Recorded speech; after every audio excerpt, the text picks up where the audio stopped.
Ya pemirsa, ini tanpa terasa momen yang sudah kita tunggu-tunggu terjadi juga. Tapi besok pemirsa, di mana masyarakat Indonesia akan sama-sama menyelenggarakan pemilu. Kita akan menggunakan hak suara kita di TPS-TPS yang sudah disiapkan oleh KPU. Tapi Anda juga harus tahu bahwa memang dugaan kecurangan pemilu ini begitu marak kencang terjadi.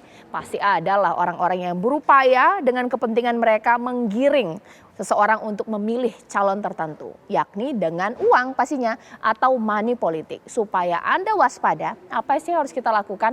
Itu yang akan saya bahas di Apa Kabar Indonesia malam hari ini di Studio TV One. Narasumber saya sudah hadir, yakni Bapak Kakak Sumintai, merupakan Sekjen KIPP yang merupakan Komite Independen Pemantau Pemilu. Selamat malam Pak Kakak. Selamat malam Mbak Caca. Ya.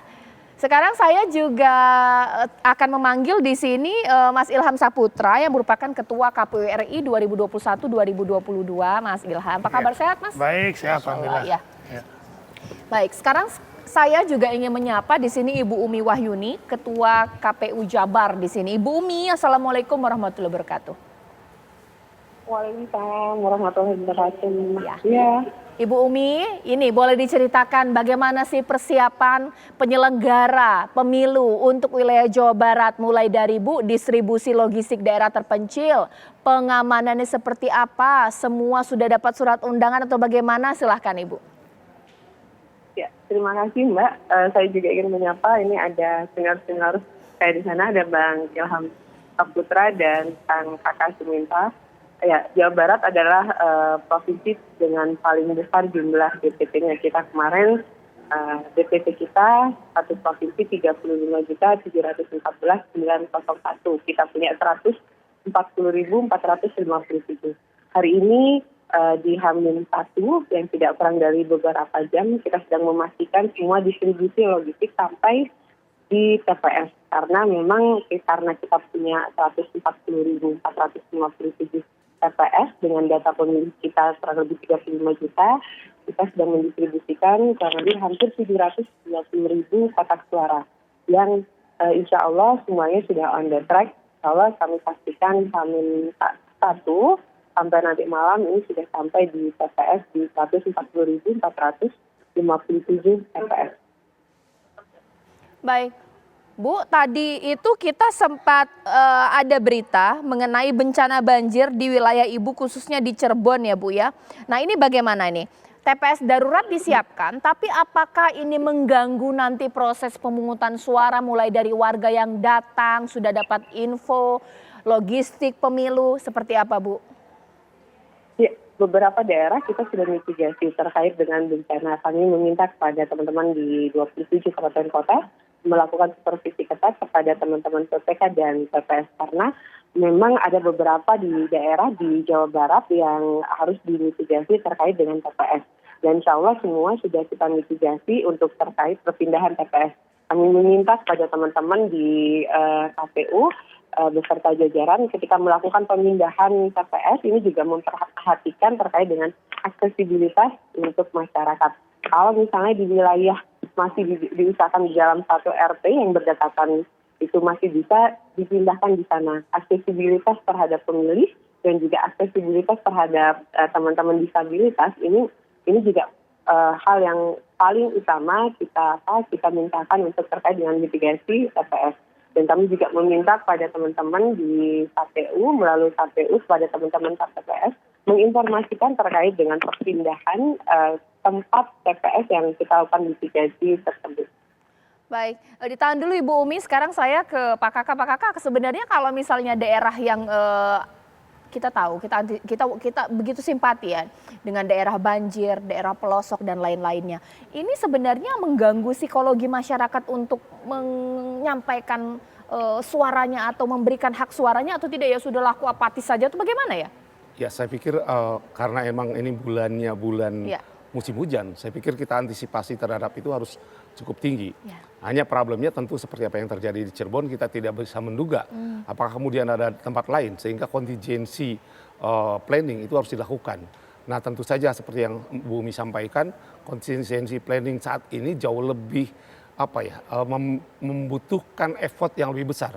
Kenapa? Saat ini memang pertama adanya Sirekap. Ya. Kedua, butuh mesin pengganda. Saya sebenarnya ingin bertanya, untuk vaksin pengganda ini Jawa Barat sejauh mana sudah cukup? Karena informasi saya di Indramayu, di Subang itu masih sampai kemarin belum 100% ada. Artinya itu udah salah satu alat yang harus ada di TPS terkait dengan PKPU 25 tahun 2023. Kembali ke soal potensi bencana dan lain sebagainya, sebaiknya bukan hanya Jawa Barat, seluruh Indonesia kontingensi untuk emergensinya benar-benar dilakukan secara maksimal. Begitu Mbak Caca. Oke, Ibu boleh dong mesin pengganda dokumen di sini Pak Kakak sempat menanyakan ini cukup tidak, mumpuni tidak atau bagaimana Ibu? Ibu Umi? Iya. Ya, kami sampai kemarin sore juga memastikan terkait dengan alat kelengkapan TPS termasuk juga mesin penggandaan ini juga sudah terpenuhi di teman-teman di kabupaten kota. Sampai kemarin sore ketika kita melakukan rakor sampai tadi malam semua di TPS juga sudah terpenuhi. Tapi kalau misalnya memang ada yang belum, nanti informasi dari Kang Kakak ini kami ingin pastikan lagi kepada teman-teman di Indramayu ya. Oke, baik. Nah, sekarang mungkin sesuai dengan tema saya Bu Umi, teknis penyelenggaraan pemilu kita percaya pasti KPU Jabar ini melakukan hal yang semaksimal mungkin. Bagaimana dengan faktor non teknis, gangguan-gangguan, upaya untuk mengganggu proses pemungutan suara, misalnya ada orang tidak berkepentingan, money politik, penggiringan masyarakat untuk memilih calon tertentu. Bu, pengamannya seperti apa? Mengingat DPT Ibu ini cukup besar ya? Iya, kami kalau kita hitung penyelenggara kita dari tingkatan KPU di 27 kabupaten kota sampai PPK, PPS dan KPPS kurang lebih di Jawa Barat itu ada 1,3 juta orang gitu ya. Mungkin kalau di provinsi lain 1,3 juta orang ini jumlah pemilihnya, tapi kalau di Jawa Barat jumlah penyelenggaranya saja ada 1,3 juta orang. Dan kami selalu meminta kepada teman-teman melalui kabupaten kota untuk menjaga asas penyelenggara. Kami memastikan teman-teman bekerja sesuai dengan regulasi, sesuai dengan aturan, agar independen teman-teman penyelenggara juga dijaga. Karena terkait dengan hal-hal non teknis juga kami selalu berkoordinasi dengan teman-teman di sinergi juga dengan Forkominda yang ada di jajaran stakeholder di Satker masing-masing. Oke, mungkin sekarang saya ingin ke Mas Ilham, nanti ditahan dulu Ibu Umi ya. Sebenarnya kalau KPU ini, saya ngerti ya, urusan KPU itu banyak. Betul. Teknis saja sudah jelimet. Faktor-faktor non teknis seperti pengamanan, serangan fajar, ini sebenarnya masih bisa tertangani tidak dengan kompleksnya penyelenggaraan pemilu? Mas Ilham berbagi pengalaman. Sebetulnya itu bukan tupoksi KPU ya, terkait dengan bagaimana mengendalikan serangan fajar dan keamanan dan sebagainya. Tentu KPU seperti disampaikan oleh Ketua Umi tadi, bahwa mereka berkoordinasi dengan pihak keamanan dan juga dengan Bawaslu terkait dengan money politics. Nah, KPU paling bisa melakukan sosialisasi kepada masyarakat, melakukan pendidikan politik kepada masyarakat, bahwa apa yang bisa menolak money politik misalnya saja. Kemudian di beberapa tempat Bawaslu dan KPU juga sempat melakukan seperti desa tolak serangan fajar misalnya saja. Nah, ini diberikan pemahaman dan pendidikan politik. Tetapi kalau kemudian di hari H KPU juga melakukan itu, nah ini agak sulit memang. Jadi paling yang bisa dilakukan adalah Bawaslu, Gakumdu, dalam hal ini kepolisian juga bisa melakukan tindakan-tindakan preventif dan bahkan juga tindakan-tindakan yang mitigatif yang harus kemudian tangkap saja orang-orang yang kemudian melakukan tindakan-tindakan seperti itu, gitu ya. Nah, jadi Bawaslu beberapa tempat saya lupa di daerah mana itu sudah menangkap orang yang melakukan deal-deal terkait dengan money politics. Seperti itu. Tapi misalnya memang di TPS ketika proses pemungutan, taruhlah TPS dibuka gitu ya, memang ada orang-orang tidak berkepentingan tetap berani untuk berupayalah semaksimal mungkin menggiring, menawarkan, ada ya? Nah, itu ada ya, tetapi kemudian bagaimana kemudian ketahanan masyarakat di desa tersebut atau di tempat TPS itu ada, itu juga penting.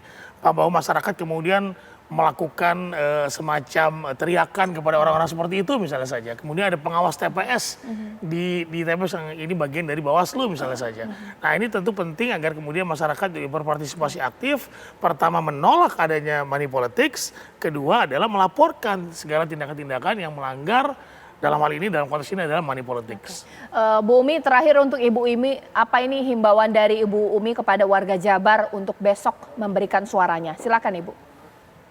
Ya, kami mengajak seluruh masyarakat khususnya di Jawa Barat menjadi pemilih yang aktif dan cerdas. Karena memang Jawa Barat terlalu luas, Jawa Barat terlalu banyak jumlah pemilihnya. Kami menyadari sinergi dengan semua pihak menjadi kunci utama. Sehingga kami selalu meminta kepada teman-teman di kabupaten kota untuk melakukan sinergi dan koordinasi. Karena pekerjaan pemilu ini membutuhkan support dan sinergi dari semua pihak. Besok mari datang ke TPS dari pukul 7 sampai 13. Mari memberikan di hari kasih sayang ini, mari menjadikan hari kasih suara khususnya untuk masyarakat di Jawa Barat dan secara umum di Indonesia.